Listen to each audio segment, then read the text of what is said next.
제촌자경이 뭔지 몰라서 전화 오는 분들이 상당히 많아요. 안전한 토지, 가치 있는 토지, 코끼리 부동산입니다. 요즘 전화를 굉장히 많이 받습니다. 농지법이 개정이 돼서 궁금한 게 많은 분들이 많습니다. 제촌자경이 뭔지 몰라서 전화 오는 분들이 상당히 많아요. 촌에 있으면서 스스로 농사를 짓는 게 제촌자경이잖아요. 농지법상, 소득세법상 제촌자경이 뭘 의미하는지 말씀드리도록 하겠습니다. 자, 제촌자경을 하는 이유는 뭡니까? 사업용으로 인정받기 위한 거고요. 8년 제촌자경을 하게 되면 양도세에서 2억 원을 또 감면받을 수 있는 특혜가 있잖아요. 농민이 됐을 때 정말 많은 특혜를 받을 수가 있어서 제촌자경이 굉장히 중요합니다. 자경은 굉장히 중요하죠. 두 가지를 선택해야 됩니다. 8년 동안 내가 제촌자경하겠다. 아니면 제촌자경은 어렵고 사업용 정도는 꼭 인정받겠다 해서 이 두 가지로 나눠야 되는데, 먼저 제촌 말씀드릴게요. 말 그대로 제촌은 주민등록상 거주지와 농지 소재지, 이게 같은 시군구에 있으면 당연하겠죠. 농지 소재지가 공주시고 내가 사는 데가 공주시다. 그러면 제촌이겠죠. 공주인데 세종이다. 이런 경우는 어떻게 될까요? 두 가지를 따집니다. 연접 시군구 또는 직선거리로 30km 이내 둘 중에 하나를 만족시키면 제촌으로 인정이 됩니다. 자, 농지 소재지가 여기입니다. 그러면 다음 지도에서 반경을 그릴 수가 있으세요.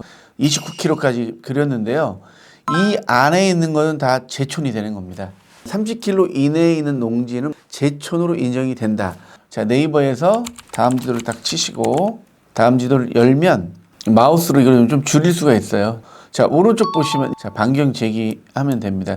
예를 들어 자, 여기서 반경 30km 반경 안에 들어온 농지를 사면 제촌으로 인정이 됩니다. 왜냐하면 30km 정도는 우리가 충분히 차량을 통해 가지고 농사를 지을 수 있다고 판단하는 거예요. 그래서 이거를 선택하든지 연접 시군구도 괜찮다 이렇게 얘기하는 겁니다. 서울시에 연접하면 전부 다 제촌자경으로 인정될까요? 대전 같은 경우도 굉장히 크잖아요. 이런 광역시권은 하나의 구를 하나의 시로 생각해가지고 연접을 따져야 돼요. 행정지도를 한번 보여드릴게요. 자, 정부 24시를 치면 여기 나오고요. 정부지자체 조직도가 있어요. 조직도에 들어가서 전라북도 한번 가볼게요. 전주시에 연접한 시는 익산시, 완주군, 김제시, 이게 연접한 시군구가 되는 거예요. 자, 만약에 정읍이다 그러면 김제, 부안군, 고창군, 순창군이 연접됐겠고 여기도 연접돼 있겠죠. 대전광역시 같은 경우로 보면 중구에서 따지면 서구하고 대덕구, 동구가 연접돼 있고 이 중구 밑에 여기가 또 연접돼 있겠죠. 세종시 같은 경우는 청주, 공주, 유성구, 천안까지 연접해 있죠. 이런 식으로 연접 시군구를 따진다 이렇게 생각하면 되고요. 둘 중에 하나 유리한 걸 따지면 됩니다. 보시면 이 천안이 여기 있잖아요. 천안하고 공주가 연접돼 있잖아요. 천안 끝에 사는데 공주 끝에 있는 농지를 사고 싶어요. 그러면 킬로수로 따지면 30km 훨씬 넘어가요. 하지만 연접 시군구니까 제촌으로 인정이 되는 겁니다. 나한테 유리하게 적용을 하면 돼요. 이 지도를 보면서 연접 시군구를 따지면 됩니다. 자경은 스스로 경작하는 건데요. 자, 농지법상 한번 말씀드릴게요. 자, 거주자가 그 소유 농지에서 농작물의 경작 또는 다년생 식물 재배에 상시 종사하는 것. 두 번째, 농작업의 2분의 1 이상을 자기 노동력 위에 경작 또는 재배하는 것. 세 번째, 자기 책임 하에 사람을 쓰는 것을 가능합니다. 근데 나는 일하지 않고 일방적으로 일꾼한테, 직원한테 맡기는 것은 자경으로 인정이 되지 않는다. 그리고 동일 세대원이 경작하는 것도 자경으로 인정이 안 됩니다. 세대원이 도와주는 거는 상관없죠. 하지만 전적으로 세대원이 농사를 짓는 건 자경이 아닙니다. 자, 그리고 사업소득이 3,700만 원 이상 있는 그 과세기간에는 제촌자경을 했다 그래도 제촌자경기간에서는 뺍니다. 농사를 지으면서 3,700만 원 이상의 소득을 낼 수 없다고 판단하는 거죠. 농지를 투자용으로 생각하는 분들은 수익을 내겠다보다는 농지를 쉽게 농사 지을 수 있는 방법들을 찾으셔야 돼요. 감자라든지 호두나무라든지 이런 것들을 하시면 되는 거거든요. 식용을 목적으로 감, 대추, 밤나무 등의 열매를 거두기 위하여 해당 묘목을 재배 토지, 농지 범위에 포함된다 했죠. 밤, 감, 대추나무, 과수원도 포함이 된다는 얘기죠. 정확하게 지리한 답변입니다. 식용을 목적으로 농지에 묘목을 심는 것은 작용에 해당한다 이렇게 나와 있잖아요. 쉽게 농사 지을 수 있는 방법을 찾는 것도 하나의 방법인 것 같습니다. 농지 거래할 때 주변 사람한테 임대를 주고 도지를 받고 대신 경작을 해주고 작용한 걸로 인정하는 식으로 예전에는 이렇게 많이 했는데 앞으로는 이게 굉장히 어려울 것 같아요. 그러니까 미리 준비를 하시고요. 최근에 전화 오신 분도 본인은 인천에 사는데 농지는 양평에 있더라고요. 그러면 이게 제촌 작용이 안 된단 말이에요. 어떤 방법을 써야 되는지 궁금해서 전화 왔습니다. 그래서 말씀드렸거든요.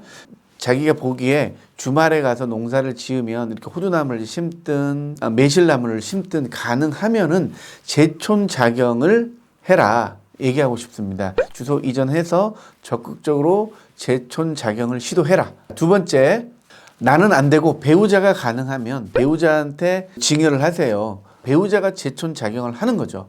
그리고 세 번째는 농지가 있는 거하고 농민이 되는 거하고 전혀 틀린 겁니다.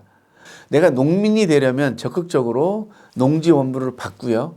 경영체 등록을 하고 조합원 등록까지 마쳐야만이 내가 농민이 되는 겁니다.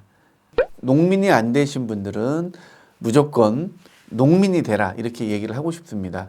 농민이 돼야만이 농지 투자가 가능한 거예요. 그리고 농민으로서 혜택도 받고 그리고 농지연금도 받을 수 있고 좋은 혜택이 있는데 이거를 모르고 카마리 방치하면 안 된다 이 말씀이거든요.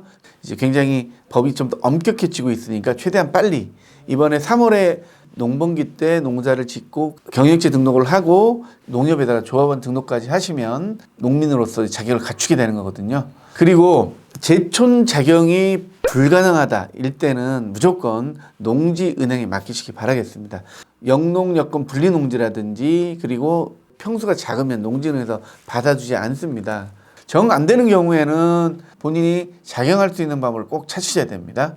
그리고 제촌 작용이 불가능하고 농지은행도 불가능할 경우에는 전용을 해서 임대를 하거나 수익형 토지로 바꾸거나 이렇게 해야 되는 거거든요. 강제 처분당하지 않은 그런 방법들을 찾으셔야 됩니다. 그래서 가장 중요한 거는 작용을 하는 거예요. 작용이 어렵지 않습니다. 서울에 있는 분도 공주까지 내려와서 블루베리 농사를 지었거든요. 마음만 먹으면 분명히 이 농지를 본인이 작용을 할 수가 있어요. 지금 농지를 그냥 방치하고 있는 분들, 농민이 아닌 분들 빨리 3월까지 자격을 득하시고요. 작용에 대한 생각을 꼭 하시기 바라겠습니다. 제촌 작용 앞으로 가면 갈수록 그 농지 투자에서는 아주 중요하거든요. 블로그에 제가 올려놨습니다. 유튜브 더보기 페이지에 가면 블로그가 링크가 돼 있으니까요. 블로그 보시면 잘 나와 있으니까 유튜브에도 댓글 주시면 저희가 댓글에 있는 궁금증들을 유튜브로 만들어서 알찬 내용으로 여러분에게 계속해서 알려드리도록 하겠습니다. 도움이 되셨다면 구독, 좋아요 부탁드리겠습니다. 감사합니다.